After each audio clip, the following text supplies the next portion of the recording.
Hey guys, welcome back to another 3D printing review, and today we're going to be checking out the Qidi Tech X Max 3D printer. So in this video we're going to unbox it, set it up, and do some prints. Alright, so let's get started.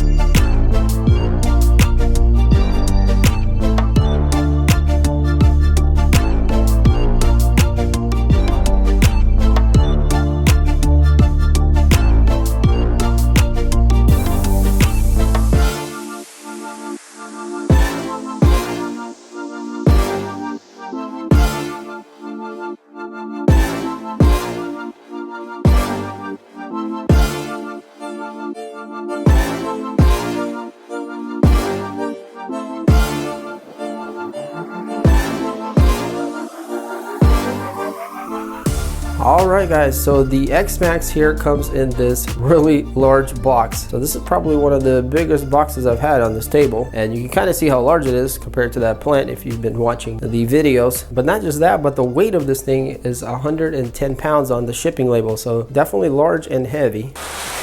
So if we look here on the side, we can see the size of the packaging, and it's 655 by 610 by 720. So it looks like the box survived pretty well. We do have a little damage in that corner, hopefully nothing too major, but we do have these bands we need to cut off.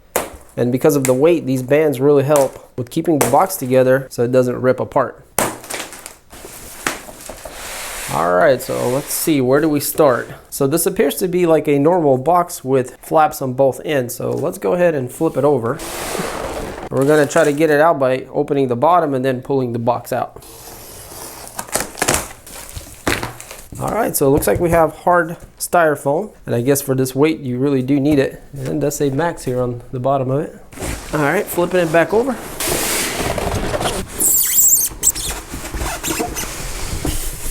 Alright, so this is what greets us, a lot of foam, and there's the layers. So on the very top we have all of our accessories and things like that, and we're going to take a closer look in a second. But below that we have the printer itself. And I just realized that this is the top, so I think we need to put this back on and then flip it over. And now we have the bottom up. And the reason we want to do this is we want to flip it over onto the feet. And plus we want to get this plastic off of the bottom so when we lay it down, it won't be trapped underneath.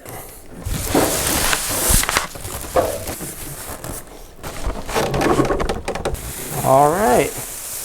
Wow, this thing is quite heavy and definitely a bit of a job to get it out of the box. But it's all worth it because we have a really nice looking printer here, and we'll take a closer look at it here in a second. Alright, so first things first, let's go ahead and start unwrapping it. So we got a nice little door here that opens up. And by the way, this is all plastic and somewhat flexible, but nevertheless, we do have a door. And the whole printer outer shell looks like is some pretty durable plastic, but it does have a very heavy duty frame on the inside, and I think this is what really makes it heavy. So it looks like there's a top cover and a piece of styrofoam holding everything together with a little note on the top of how to get it out. And as you can see guys here, we need to take off the little clip that's on the X-axis belt that's holding it from moving around. And then after that, we're just going to pull the styrofoam out. And also there's a couple clips on the X-axis on both sides. Well, let me just show you guys so you can see a little better. So we got a clip here on the X travel and two more clips on each side. We can see one there on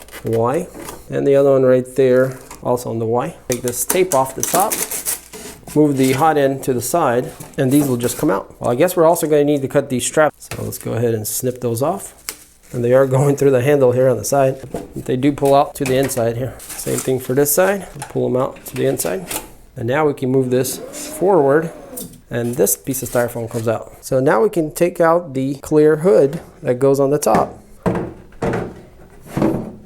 That literally sits down right there, and it's actually magnetized. So this is pretty nice that they included this cover. And on the top here it says, when printing PLA TPU, please remove the cover. So this is for higher temperature printing to retain the heat. All right, so we got that out, and we have another piece of foam here on the bottom, but we won't be able to get that out until we hook up the printer and raise the bed up. So we're gonna leave that alone for now.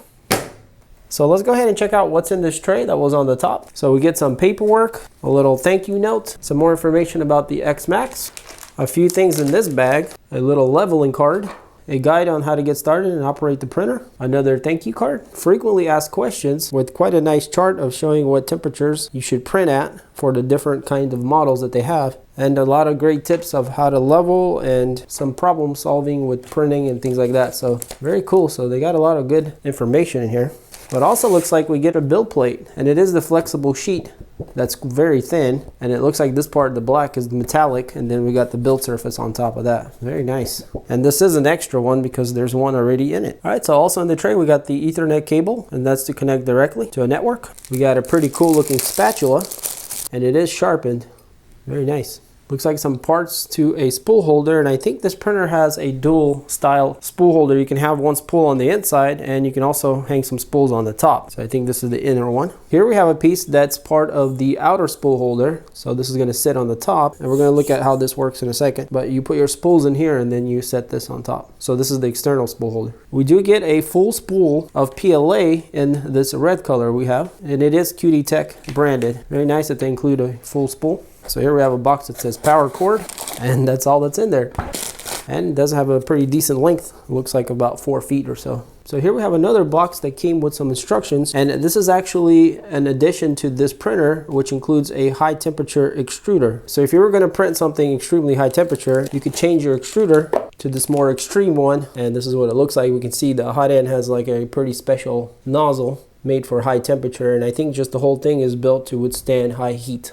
And it is a direct drive, so it has the motor already pre-assembled here and the whole extruder in one assembly. So yeah, very cool that they include this option here if you were going to do some high temperature, hard to print filaments. And it does come with this little instructions of how to swap it out and some tips on how to use it. All right, so our last piece here looks like a little toolbox with some tools and other accessories. So in this one we can see we have some clips, screwdriver, Allen wrenches, some fuses, connectors, PTFE tubing, nozzles, zip ties, wrenches, so all the basics that you'll need for this printer, and also this nice looking flathead screwdriver. And if you wanted to, you could pull out this styrofoam here, which gives you a lot more room, and you can put the spatula in here and some other things, lock it up, and you have one place for all the things to this printer. All right, so there's a lot of things to see, but before we do anything else, let's go ahead and plug it in, turn it on, and raise that bed, and then we're going to take a closer look at all the details of the X-Max here. So here we are at the back of the printer, and we can see this is where our power cord goes, and over here on this side you guys can see that there's our voltage switch selector. So you want to make sure that you're on the correct voltage before you power this thing on. So I'm going to go ahead, plug in the cord. All right, so I'm going to hit the power switch, and nothing happens because it does have a secondary switch here. So I'm going to click that, and there it goes. Wow, look at that lighting. Very cool. All right, so it's booted up, and we got this X-Max glowing here in blue. And so what I want to do right now is just lift the bed up. So let's go to Tools, Manual, and here we can see all of our axes. We can move any direction, and we got choices of how far we want to move them. So it looks like we're on 10 millimeters. So let's say Z going up, and look at that. I'm going to click it a few times, and that looks like it's good right there to get this part out. And sure enough, it just slides right out. And looks like we have a couple things on here, a glue stick and a USB drive. And the USB is a 16 gig thumb drive that probably has files in it like the slicing software and maybe also some test prints. All right, so let's take a closer look at this thing. It's quite intriguing, and I love how the X-Max glows there in the front. Very nice touch. So starting from the top, we have this cover, and I got a little light up there so we can see a little better. But yeah, this is going to help with retaining the heat with the higher temperature printing, and it is held on magnetically. So let's go ahead and pull it off. So looking here on the top, we can see our hot end design. It's all one piece with the extruder and everything, so it's a direct drive. And we are riding on these rod rails for the X-axis and also the Y-axis on both sides. And the X-axis motor is here on the right side. And these rods are quite thick. Let's go ahead and measure them. So yeah, it looks like about 10 millimeters on the X. Same thing on the Y. And then the Z has 4 of them, and these are 12 millimeters. So our Y stepper motor is there, and it's connected through a shaft to both sides that then are connected to these brackets, and that's how the Y moves on both ends. Our Y axis limit switch is back there, and also the X next to it. And both Z's are on the very bottom on each side of the printer. And I definitely like that there's two of them, because since this bed rides on two separate railings, when it homes it's always going to be perfect every time because of the two limit switches on both ends. So I'm very happy to see that. So underneath the hot end assembly, we can see the nozzle with the heat block that's insulated. On the very back of the printer, we got two large fans with filters. So the Z-axis frame is quite heavy duty. We got a nice chunk of aluminum here. Everything's metal. The rods, same thing on both sides, which connects to the main bed frame, which then the bed connects to. And you guys can see there's a little cutout here, or a little tab where you can grab the build plate.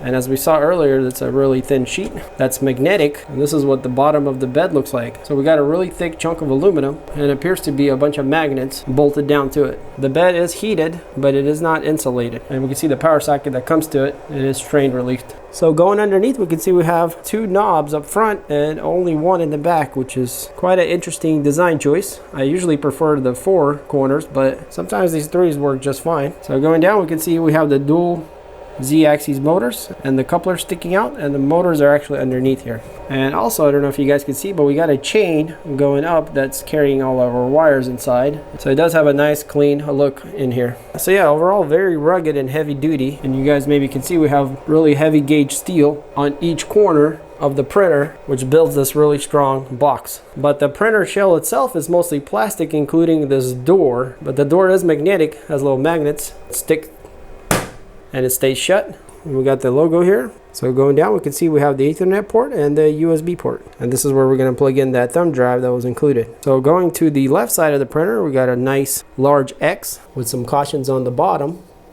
and a nice little handle to carry it, and you're definitely going to use that handle for this weight. Now going to the right side, same X with the handle and a manufacturing sticker with some QR codes and after sales information. So the back is pretty clean. You can just see those vents to the fans, and that's about it.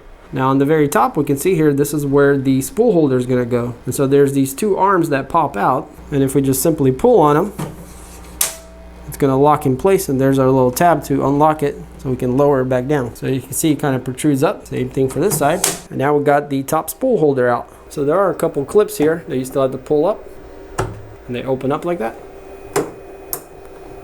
And then we're going to grab the spool holder itself, put some filament in it, and then set it in there. Simple as that. And then we can lock it in. And this thing can hold, looks like 3 spools, so very cool. So here on top of the printer, if you guys can see, there's some tubings. One over here, there's one here, and there's like some routes. And there's even one inside there, you can see right here, it's kind of poking out. So this is to route the filament if you're going to use the top, and also if you're going to use the inside holder to route it up to the extruder. All right, and now we're back up front, and this is probably the coolest part, is this glowing X-Max. Very nice touch. I definitely like that. And then we got this really large LCD screen. So I am pretty curious to see all the menus. Let's go ahead and see what we got. So we got print, system, tools, and after sales. So this is the main menu. So if we click on print, it's going to try to read that USB thumb drive. So since we don't have plugged in, there's nothing here. So here we have systems. So this is going to be information here. Okay, so this is currently where the printer's at and what it's doing. Go back, and then we got about. So this is about the printer, the version, and also the UI, which is called Blue Plus 1.0. Here we can choose our language, and it looks like they have 6 different kinds. Very nice. We're going to choose English. Confirm. So this is screen adjustment. Now I'm going to mess with that. Factory reset. Here we have sound. We can control the sound. Okay, it's either on or off. And then quieter, louder, and the loudest. So I think I'll keep it on, but on the quietest. Seems about right. Here we can control the LED light on and off. I'm going to keep that on. And then we got tools. So in the tools here, we're going to have all the functions. We click on manual here. We saw earlier we can move all of our axes. This is our preheating button. Actually, let's go ahead and see if it preheats. So if you click it once, it goes straight to the preheat. So that's nice.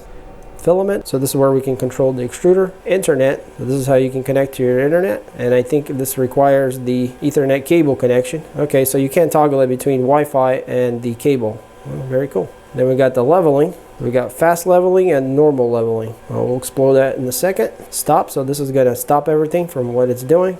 Fan controls. Look at that. We can also control the air circulation. That's the fans in the back. If we click on it, on the number itself, we can go from 0 to 100. That's how you turn it on and off. All right, and that's it for the tools. And then we have after sales, kind of tells you what to do if you do have an issue. All right, well, that's a pretty simple and straightforward UI. And I am pretty excited to get our first print started, but before we do that, I totally forgot, and I think some of you would appreciate this, is checking out the electronics underneath the printer. So I'm gonna flip it on one of the sides and we'll take the bottom off and check it out. All right, so we got it laid on its back and we can see here the bottom. So it is somewhat see-through, so you can kind of see it, but we're gonna go ahead and take off this plate on the bottom and see if we can take a closer look. But yeah, we do have these really nice large rubber feet on each corner. So there is some Allen wrenches included in the kit. And there's a few bolts that we got to take off. So it looks like we're close. There's one in the middle. All right, so that appears to be everything. So here we can see the overall layout and everything looks pretty nicely organized. So starting here on the top right corner, we got a little fan that cools off the board. This is our main board. It does have the ARM processor. It looks like our stepper drivers are integrated and they are synced. Up there looks like we have the Wi-Fi chip. So yeah, overall it looks like a really nice board. Don't really see any kind of model number on it or anything like that. But yeah, it all looks nice and high quality. So below that we have a switching circuit with a couple of relays, and this is what makes that button in the front work, where you can have power going to it constantly but able to control it with the button up front. Speaking of the power, this is our power supply, and it is a Meanwell power supply, 450 watts, 24 volts. So nice to see a high quality supply. And that's the power socket. All the wires look nicely organized and crimped, and we got both of the Z stepper motors here on the bottom. We can see them. And this little box here in the middle, it's just a support bracket. It doesn't have anything inside of it. All right, well, hopefully that was useful to somebody. I'm going to put the lid back on and we'll power the printer on and level the bed. All right, so let's go ahead and power it back on. So we'll go to tools, go ahead and preheat it back. So I never saw auto home anywhere. Oh, there it is. It's right in the middle of the manual settings here. So let's click on that to see, make sure all of our axes move. So we're going to click it. And you guys can see this is where the hot end homes, right in that corner. And now the bed is going down.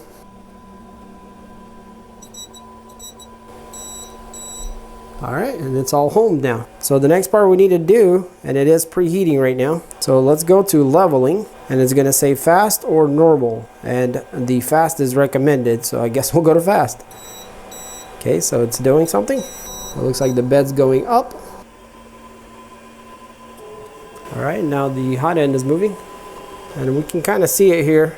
There's a really small viewing window of about ½ an inch or so, maybe 10 millimeters to 15, something like that. But so here it prompts us to adjust it, and here we can do rough adjustments up and down if we need to. So let's grab our special leveling paper. Well, hopefully you guys can see what I'm doing here, but yeah, we're just gonna put the paper between the nozzle and the bed, and then we're gonna go up or down depending on what we need. All right, and mine feels good right there, and the bed is really hot. So let's click confirm. Okay, so I guess that's not what we needed for the first round, because all it did is just go to the middle and we took the middle measurement and we offset it. I think what we need to do is the normal bed leveling, which is the one that requires more adjusting. So we're gonna click go. All right, so it's gonna home again, looks like. And the bed is going all the way down to home. So the funny thing about this leveling paper here is that it's actually a piece of plastic and it melts really easy. So maybe it's not meant to be preheated when leveling, but the nozzle is moving into position. And so this time it's starting at a corner. So let's grab our leveling card. But yeah, we're just gonna put the card in there and then twist this knob closer or farther. All right, so that feels good there. I'm gonna click on next. So it looks like it's going to our next point. It's going to be that corner. It looks like they had this leveled already pretty good from the factory. I'll click on next. So now it's going to the center on the back, since we only have 3 adjustments. All right, let's click next. So it looks like it may be going to the middle. It's definitely too tight, so let's adjust it down a little. That seems perfect right there. So yeah, it was very close already. So I'm guessing from the factory they leveled it really good. Let's confirm, and it's all done. So I think we're good from here. Actually, I was thinking about this paper for leveling, and I think what you got to do is not preheat the nozzle, because the nozzle is what's burning it, because technically it doesn't really need to be preheated because it doesn't expand much. But you can preheat the bed, just not the nozzle, and then level the bed. All right, so for the next part, let's load our filament in, and we'll just use this roll that was included.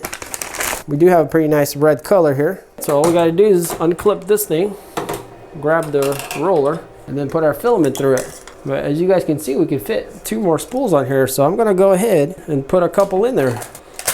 So now we got all 3 and they fit just fine. Clip it in, And now we have the option to use either of the three. But we're gonna go ahead and start with the red, cut it on an angle. And then we're gonna simply just feed it right here into this hole, and that's the extruder assembly. And there is a lever here that you push and that releases the extruder, and then we can push the filament in through. So I went ahead and got my hot end preheated, so it should start pushing it out. But yeah, this is a really nice spool holder. You can hold 3 spools at once. Now there's a couple of ways you can feed this in. You can manually just push this down and then force the filament through, and that's the fastest, easiest way. Or we can go here to the display and click on filament, and here we can push it through or retract it. So I'm guessing this is push it through. And so whenever you push this, it'll start pushing the filament through. You guys can see it's coming out. When you're done, you just stop it, and that's one way you can do it. All right, so we're ready to print. Let's go ahead and grab our thumb drive and plug it in. Go back and click on print. And here we can see, looks like they did include a test file. Okay, so we got a few things in here. Okay, so these are our files. So let's go back. Okay, so I think I'm going into subfolders. I got lost in all these files. Alright, so I finally figured it out, just in case you're also going to be looking for it. So this is the main thing. Then you click on Xmax, scroll down to test file, and there's that G-code. So let's go ahead and print that first and see what happens. Okay, so it gives us a little preview of what it is. Looks like a calibration of a square and a circle. Let's go ahead and go for it. Alright, so the printer is moving. Alright, and now the bed's going down. So yeah, it appears that it will have to do this every time when it starts a new print. So all the way down and then back up. But that does give it time to preheat also, so it's probably not that big of a deal. Alright, so it looks like it started maybe. It's going back and forth. I think it's purging, yep. I don't know if you guys can see anything. Alright, so it started the print. Kind of see it right there. Oh, okay, so it's actually checking the level also. Or I guess that's what it's doing, I'm not sure. It's going around in circles. Okay, yeah, so it is laying a bead all the way around, I guess, to show off how accurate it is.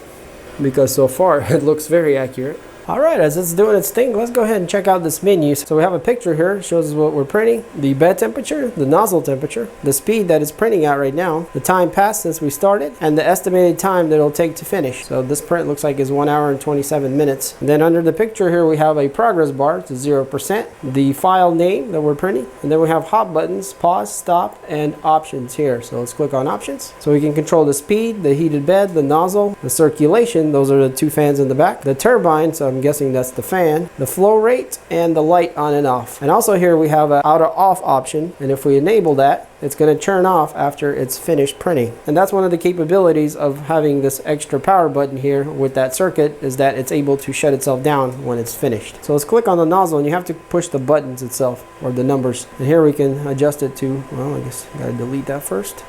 200, let's say. And that's a check here.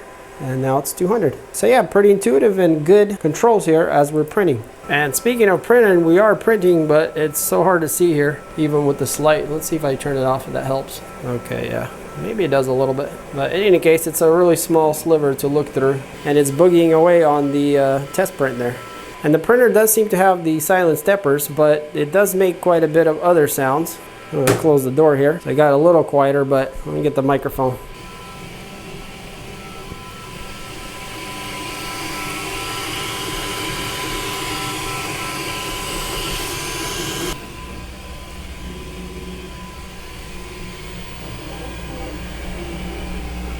So most of the noise is coming out of the hot end assembly. So as far as how loud it is making some noise, but not obnoxiously loud. So alright, so we're gonna let the test print and we'll see what it looks like when it's finished. Alright, so the print finished and the printer actually turned off, and that's because we chose that auto power off option in the menu. So that's a pretty nice feature. Let's go ahead and pull out the bed. And so the bed is easily removable, as you see there, and because it's also flexible, it'll be easy to get, you know, larger prints off. So that's really nice. But yeah, we can see here on this test file that all of our lines here have the same amount of distance between the nozzle, at least it appears to be. So yeah, it did a great job with the leveling. And then it printed this test print here, so let's pull it off. So it's actually stuck on there pretty well.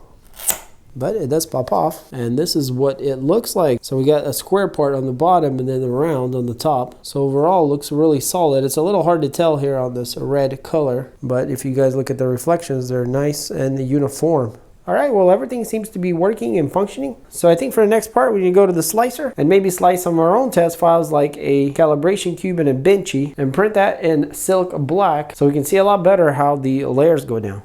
All right, so here we are at the computer and I have the thumb drive plugged in. So let's go ahead and open it up. So here we see a folder called Xmax, and inside that folder we got a bunch of other folders. So let's go ahead and look real quick. So we got an unboxing video, a PDF of the manual. So here it kind of shows us everything about the printer and how to get started. We got the slicer for Mac OS or Windows. So if you're not using Cura like I am, but since I like using Cura and this machine reads G-code, I'm gonna use that. But yeah, you can download the Qidi Tech software here, and it does come with also a little guide here of how to use the software and connect your printer straight to the computer. So here we have a test file folder, and that's that one G-code that we printed. And then we have a lot of help here on different things. So this is bed leveling, replacing the extruder, cleaning the nozzle, inserting the filament. So this one here is how to connect the Ethernet to the computer. And then we also have a video for connecting Wi-Fi. So they go pretty thorough here with all of the explanations. So you get a lot of information on how to use everything. Also replacing the high temperature nozzle. They got profiles for simplified 3D, and also here how to restart a print if you have a power outage. So yeah, a lot of information about the printer. All right, so here we are looking at Cura, and I keep saying this over and over again, but I keep using the same generic profile here that I've been using for every printer. And the reason I do this is because I want to be pretty consistent on as much settings as I can, and I've just been using Ender 3 or the CR10 profiles and just going to the settings and adjusting the sizes of the build volume. So like for this printer, we got 300 by 250 by 300. So and everything else is all the same. And I have all these settings here always the same. So it's pretty basic stuff, like the layer height 0.2, wall count 3, bottom layers, infill. So here we have the temperature, which is normally 200. Well, I guess the initial could be 210. Usually that's what I do. So speed is also normally at 50. So yeah, very basic things, nothing too complicated here. And the retraction is the 6.5, but for this printer, since it has a direct drive, I think we can do 5mm. But yeah, pretty much everything else is really normal. And I just have a skirt going around the printing straight to the bed. So yeah, that is all the settings. So let's go ahead and drag a calibration cube in, and here we can see the volume of the Xmax. And this is how I print all my test prints, just sometimes adjusting retraction, maybe the temperature and the speed. So other than that, it's all pretty basic. And of course we have spiralized mode here. If we check that, it'll do spiralized mode. So yeah, so pretty much that is it. And I just click slice. It says it's going to take 31 minutes and we're going to print it out. And this is one of the ways I can have consistency from printer to printer with the same basic settings. Now obviously tweaking things and tweaking software / printer itself will help a lot in getting a better print. But I truly believe that a good printer should be able to print a basic file like this in very good to excellent quality. So yeah, now we're just going to save the file. Can name it whatever we want, save it, and then put it in the thumb drive and print it out on the printer. Actually guys, we totally forgot to put in these two little washers that go around the spools. So let's go ahead and unclick it. So it looks like they just simply slide over, right over the silver part on both ends. And I guess that helps kind of keep all the spools together so they're not going out to the edge as much and rubbing on the sides. All right, so let's grab our black filament and feed it into the extruder. And now we're ready to print our cube and benchy. So let's click on print and find that calibration cube, play. And there we go, it started. And the reason you don't see a preview there is because when we slice it as a normal G-code file on Cura, it doesn't produce an image, which is fine because you have the names, so you do know what you're printing.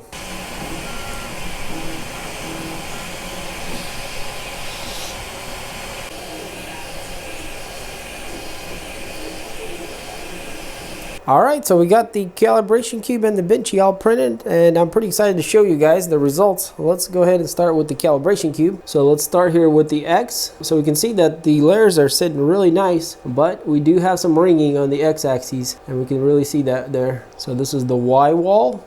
So the Y is even nicer. There is a slight bit of ringing, but it's less than the X. But notice how those layers are sitting very nicely and uniform. So this is the X wall.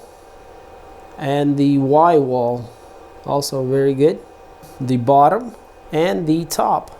So yeah, it looks really nice. So let's grab our calipers here, zero them out, and measure the axes. So we'll go with the X first. So it looks like we got a pretty good measurement at 20.1 millimeters. Let's go to the Y, and we can see that the Y is a bit under. So it looks like we do have some kind of offsetting somewhere. And now let's measure the Z, and that's pretty reasonable there. So yeah, not perfect, but pretty good For some reason, the X and Y are about 0.3 difference in dimensions between each other. But as far as how the layers are sitting, you guys can see they're really nice. There is a bit more ringing on the X than the Y, but overall, very nice print. And definitely above average as far as print quality is concerned for this printer. Let's check out this benchy here. So the benchy turned out well overall. The retraction was a little lacking and it was at 5 millimeters, so I think it needs to be bumped up to about 6.5 or so, which is standard. But if we look at the walls here, the layers are sitting really good and there's not anything too funny going on with this print.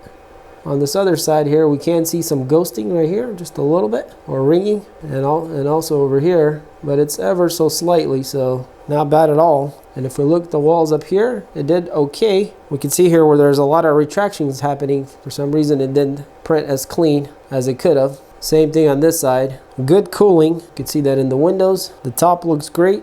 Chimney looks good. And if you guys see that box right there, it has a slit, but the slit is not all the way around. So it's starting here, but then it closes up on the other end. And I think maybe this has something to do with inaccuracies of the squaring of the print. So it looks like it might not be squared perfectly is what's going on here. So obviously checking every little part and adjusting certain things might help, like belts and whatnot else. So keep that in mind that you can micro adjust certain things to, you know, get even better results. And to prove my point about the accuracy, we're going to measure this thing here. I think it's supposed to be 25 millimeters. So this came with the printer that we printed out earlier, and we can see here we got 25, pretty much on the dot, almost 25.1. And if we measure the other axes, we got 24.9. So yeah, it's exactly the same amount off as our little calibration cube there. So all that means is that this axis here, the Y, is not squared with the X. So one of the sides needs to either come a little closer or farther away to fix that issue. All right, so I'm gonna print out a few more things in PLA, and I also wanna try some TPU, see how this printer does since it has the direct drive extruder, and we'll check those out. And then we're gonna try to print some PETG and some ABS to see how well this thing does with those.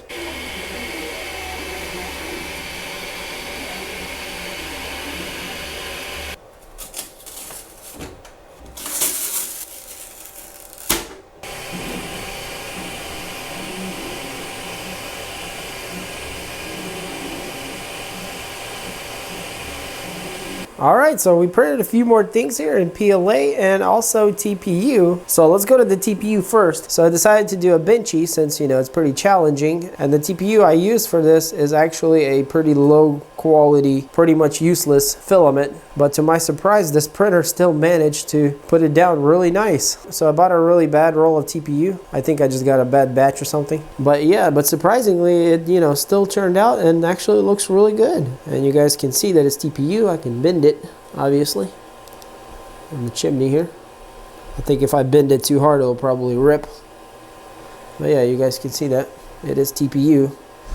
And the layers went down really nice, actually. So I was really happy to see how well it did with TPU. So I decided to print the astronaut in silky blue, I guess is what it is. And he turned out really well also. You can see a little bit of ringing on the X there, and some vibrations on the Y, but not bad. But overall, a pretty solid print, and it looks really nice. All the layers are sitting really well. Great cooling under the fingers.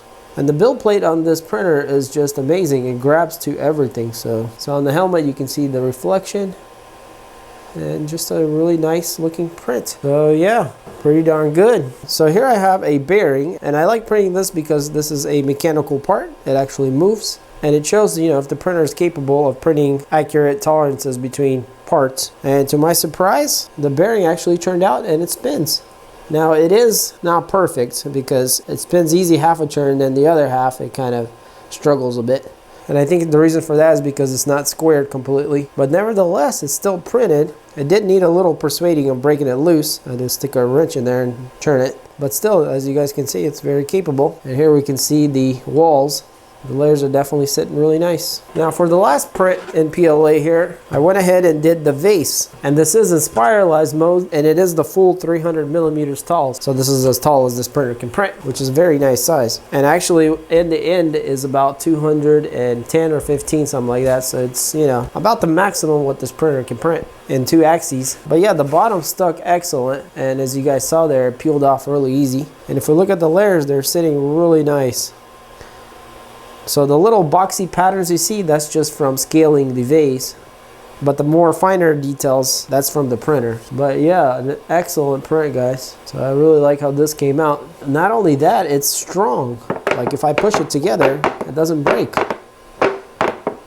It's just quite impressive. It might have something to do with the filament. This is the filament that was provided with the printer. So yeah, guys, so far as PLA goes, it does a really good job. So I think for the next part, let's move to higher temperatures. So we'll do PETG and we'll also do some ABS. And so for that, we're gonna need the cap. Now there's one thing about the cap that I'm a little confused about, and it's this hole in the back of it. There's literally a pretty large opening. Technically, it's not necessary there. And I don't know if it's supposed to have a cap or something here or what, but it seems like all the heat would just escape. So I'm thinking that maybe I'm going to tape this with some packaging tape to retain the heat. We do have this little cutout here for the filament to feed through. And speaking about the filament, let's go ahead and see if we can install this internal spool holder with this gray PETG I got here. So I think we have to put it through the spool and then tighten it down into that bracket back there.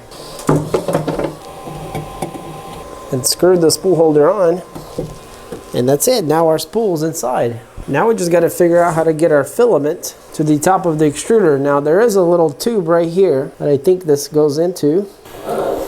And I think once it goes from there, it just goes into the hot end. So the hot end does have a metal ring around it, so it should be fine when it starts pulling it in. So I didn't really find in the manual how else it could go. We do have some extra tubings here, but I think these are for this area here, but I'm not sure. In any case, I'm going to go with this and we'll see what happens. So I went ahead and put some packing tape on that huge hole to cover it up. So let's put our cover on. And so now we're pretty sealed in there, and our spool's inside, so it's going to be warmed up with the printer. So let's close the door, and we are preheated 60 here. Let's go to 70, and we're going to preheat the chamber a little bit, and then we'll start the print with the PETG. So we're at 70. Let's go ahead and start it. And by the way, I'm not going to turn those two big fans in the back because we're going to try to retain as much heat as we can. And I do have a squirtle that we can print in PETG.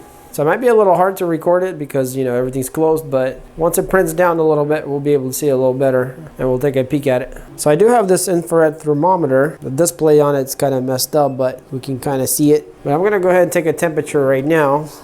Let's see, of the spool. So we got 31 on the inside.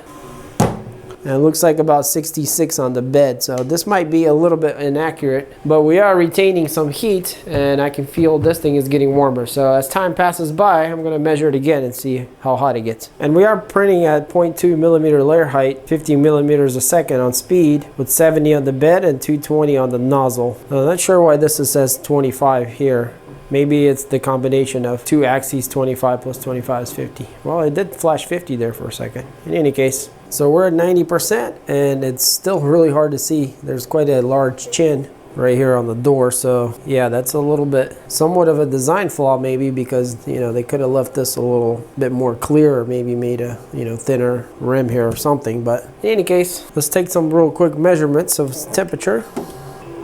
So we got 39 degrees now on just the black plastics there. And it is 73 on the bed. So believe it or not, guys, it doesn't really warm up as much as you would think. Like the top here is a little warmer than it was when we first started, but not a bunch more warmer. So I'm not sure exactly if that's really helping, or there's probably a lot of cracks and holes all around the printer where the heat seeps out. But I guess every degree helps when you're printing, especially larger items. And it doesn't appear to be any issues with the filament being fed like that. It is kind of going on an angle there, you guys can see, but it doesn't seem to be affecting it, at least what I can tell on the print quality. So since it has that metal ring, I think it's fine. But I think the best scenario would be, you know, having the spool out here and then feed through this piece here and then into the extruder. That would definitely be the more ideal way.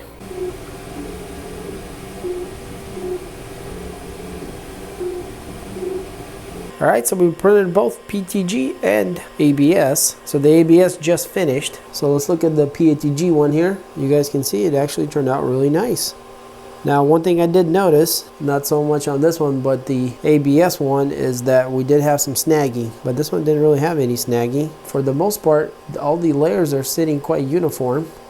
And it's stuck to the bed, even though there's not too much to grab onto. Still had a really good result. So yeah, PETG seems to print very well on here. So the plate is still hot, and I haven't pulled the ABS one off.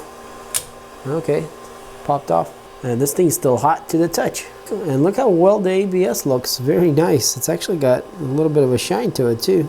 Now you probably will be able to see some layering and things like that, and that was the filament snagging. And I noticed it was snagging as it was printing. So I think the way it is right now is not the best scenario. It's better just to leave the spool on the outside and then just put the hood on and print that way. So, but yeah guys, I'm pretty impressed with this printer. Let's see if I can get even closer here. You guys can see how well those layers are sitting.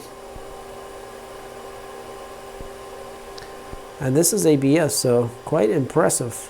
So I'm actually kind of curious how well it'll do with a larger print. So I think I'm going to print something else in ABS. So yeah, I'm definitely going to bring that spool up and put it up here. And actually guys, I forgot to tell you that when I first started printing, with the PLA, I just put the spool up here and kind of just went straight into the hot end from here like this. But that was a mistake. Let me show you guys what I'm talking about. So I actually started this print before I went to bed. And as you guys can see, the filament got tangled on the spool around this pipe, and eventually kind of jammed it, and yeah, that's what happened. So when I woke up in the morning, this is what I saw. So after that, I printed this one, which was successful, as we saw earlier. And the reason it was is because I fed the filament down in through here and then into the extruder.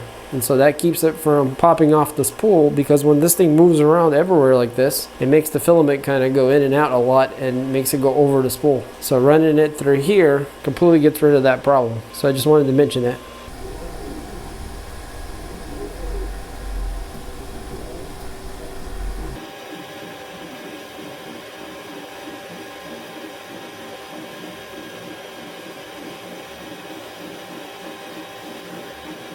Alright, so out of all the ABS parts I could have printed, I decided to go with a spiralized spaceship, which I was very curious if it could even do it, because ABS is already tricky to print, and I was pleasantly surprised to see it succeed and not break apart or warp anywhere, so that's quite interesting. Let's go ahead and pull it out. So I haven't printed too much ABS, especially lately, and I know from trying it before, it's usually hard to print. And I don't know if this kind of print would be harder or easier compared to a solid one for ABS, but I'm really impressed how well the layers went down. And most importantly, the base here didn't lift or anything. So yeah, this material on the bed has been very sticky. Well, let's go ahead and try to pop it off by flexing it. Okay, so it's stuck a little too well. It's actually breaking the model, I think. Yeah, it's cracking it right above the foot there. So we might have to help it just a little bit here under the foot. So I got it under one foot here. And now we're a little bit better shape, I think. Yeah, this thing is stuck very well. And usually that's the biggest problem, is getting ABS to stick in the first place. And this stuck very nicely. So for a solid model, this wouldn't be a problem, obviously. This thing is one layer, so it's quite fragile. But yeah, we're able to cut it loose here with the spatula pretty easily. And there it goes. So yeah, it's stuck so well that it's got a little bit of weight on it. So let's take a closer look here, guys. Maybe even closer. But yeah, you can see the layers are sitting pretty good. And overall, it's pretty nice. I mean, it's not as good as PLA, but it's pretty close, which I was not expecting it to be even this good at all, to be honest. Now I can still flex it, and it doesn't seem to break. Wow, that's impressive. Normally, if I do this to PLA, it would crack. Maybe we should do an extra stress test in a second here. But yeah, looking at these windows here, you can see a little bit of layering, but it's very, very fine. So it's not anything a big deal. There is a little bit of discoloration of like more shiny, less shiny, but you know, we are talking about ABS here. So, and as we go up here, this part is really smooth and perfect. And even the seam, I don't know if you guys can see the seam there, but there's a seam going through here. You can barely see it. But then going to the very top, this part here is usually very hard to print, and it usually melts. And I'm surprised how little it melted compared to how much it could have melted. And then even the ball was able to print, which is impressive on its own. And I didn't even have the fan on for this thing the whole time. And the temperature was 80 degrees on the bed and 240 on the nozzle. So we were really hot and sealed. So yeah, guys, I'm pretty impressed with this print. I'm not sure if I should be or not, but I sure am. I didn't know that ABS can be printed this well. So let's see if we can kind of force this thing more than it should and see if we can crack it. But okay, so I see a little crack developing there, but it's quite flexible. What's interesting, like I can push it pretty hard. I'm sure it's gonna crack. I hear some crackling. Yeah, it's cracking right here on this rim. but overall it's more flexible and much more stronger than I thought it would be. Okay, there it goes. I broke it off eventually. But yeah, but for one layer, it's quite flexible and bonded very well. As you guys can see, it's not breaking off that easy. So this could be very good for specialty printing for parts that need to be stronger and even maybe flexible. I'm thinking more hobby things like RC, airplanes, quadcopters, robotics, things like that. ABS definitely is a more durable compound, but harder to print. But it looks like with this kind of printer and an enclosure with the right heats, you can get really good results. Now with that said, this printer is much more capable than that because we still have the specialized high temperature extruder that can be swapped out, and then you can really print the impossible prints like nylon, carbon fiber, PC, which is polycarbonate. So I don't have any of those filaments to try out, but seeing how the ABS turned out, I have no doubt this thing can do the job. All right guys, so what do I think about the printer? Well, it's really an interesting machine and it seems to be aimed at high temperature. Now as we saw, it can do PLA very well also, but I think the value in it is the higher temperature printing. And not to mention the build quality. Even though all of the exterior is plastic, it has an inner frame that's extremely rigid that the shell just attaches to. So the overall design and structure is very high quality. Not to mention all of the parts inside. We got large rod rails, the thick heated bed aluminum, which is really impressive. The removable flexible bed sheet is great. We got dual Z axis rails, which give it a lot more stability. Circulating fans in the back for controlling air. Excellent build volume of 300 by 250 by 300. Can pretty much do any project. We got this large 5-inch touchscreen display with an automatic shut-off feature, and also this button here to turn it on and off so you never have to go to the back. Also this pretty unique spool holder up there that holds up to 3 spools. That's really convenient. So we also get Ethernet and Wi-Fi connection, and if you do lose power to the printer, it does have power loss resume feature. And that brings me to some of the things that are maybe not so great, and the first thing is not having a filament detector. So that could be an issue if you're printing and your filament breaks. You're not going to really know until it's too late. So there is no filament detection. Now another thing that's a little annoying is this door and the way it's made. You can't really see. When you start a print, you have to have the door open or you can't see anything. And you can't see from the top because of the whole assembly so big. You know, there's just no viewing angles and there's no side view either. I almost wish they would have made little windows on the side right below the handles, because that's exactly where the bed starts and you would be able to see it through the side, at least through, you know, a few inches of sliver of window. So I would like to see that, because viewing the print as it starts is kind of a challenge, you know, and the only way to do it is open the door and look through here, and you only have like an inch or so to look through. So now another thing that could be a con for this thing is the weight and the size, I guess, but the size is expected obviously, but the weight, it's absolutely astonishing of how heavy this is. Now it's not impossible to pick up, but definitely probably takes a couple people because of the size and the weight being up there close to 100. It's not really something you're gonna, you know, want to move around a lot.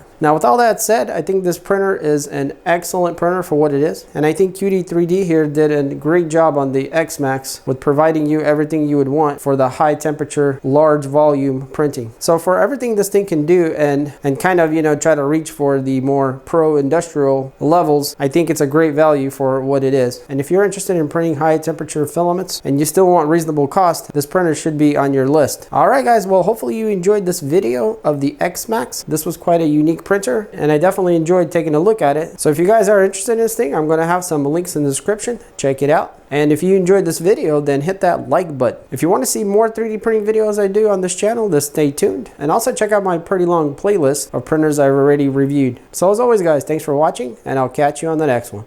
Peace.